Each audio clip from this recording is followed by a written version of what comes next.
Evaluate 1.7 multiply 0.13. Firstly, we will ignore the decimals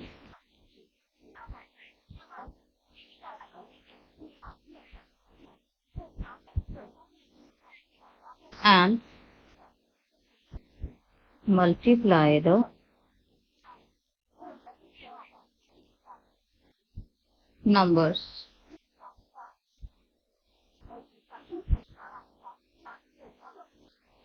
And count the decimal places. Count the number after decimal.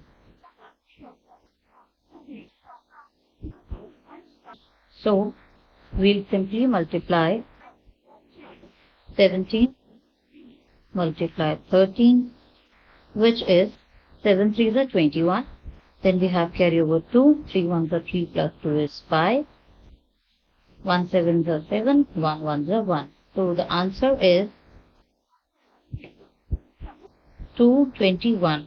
Now we'll do it according to the decimal system. We have 2 digits after decimal here and 1 digit is here.